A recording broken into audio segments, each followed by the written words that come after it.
زندگی میں سب کچھ ہے پر اطمینان نہیں، دل بھرا ہوا ہے پر خالی لگتا ہے۔ یہ بے سکونی کیسی ہے؟ کیونکہ جس سے تعلق جوڑنا تھا اس سے دوری ہو گئی۔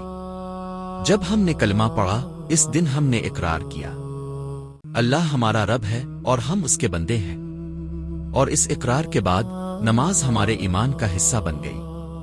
اللہ نے قرآن میں فرمایا بے شک نماز مومنوں پر مقررہ وقتوں میں فرض کی گئی ہے، سورۃ النساء آیت 103۔ اور نبی کریم نے فرمایا قیامت کے دن بندے سے سب سے پہلے نماز کا حساب لیا جائے گا، ترمذی۔ نماز کوئی بوجھ نہیں، نماز وہ رشتہ ہے جو ہمیں اللہ سے جوڑتا ہے، اور جو اللہ سے قریب ہو گیا وہ کبھی اکیلا نہیں۔ ذرا سوچو، رات کو نیند نہیں آتی، دن کو سکون نہیں ملتا، ہر طرف سے تھکاوٹ ہے۔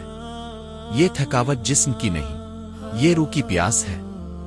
اللہ نے خود فرمایا سن لو اللہ کی یاد ہی میں دلوں کا سکون ہے، سورۃ الرعد آیت 28۔ اور نماز اللہ کی یاد کی سب سے بڑی شکل ہے۔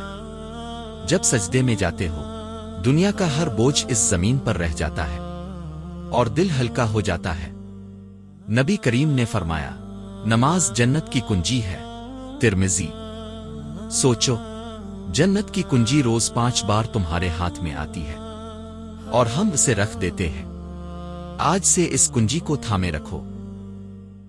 نماز صرف روح کی غذا نہیں، یہ جسم کی ورزش بھی ہے۔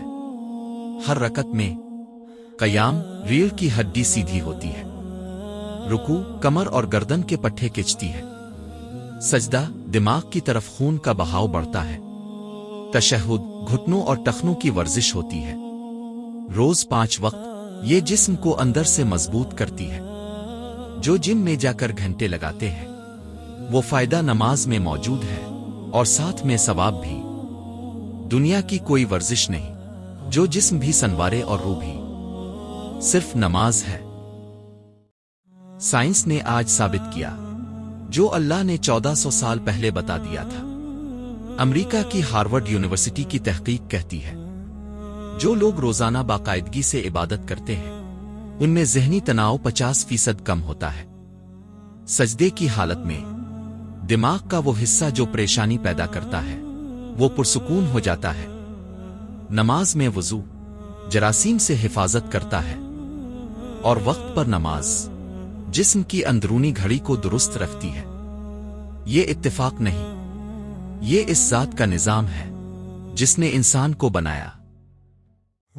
ذرا رکو، ایک لمحے کے لیے سوچو، دنیا کے کسی بڑے آدمی سے ملنے کا موقع ملے تو ہم کتنی تیاری کرتے ہیں، اور اللہ جو سب کا مالک ہے روز 5 بار بلاتا ہے، اذان دیتا ہے آؤ میرے پاس آؤ۔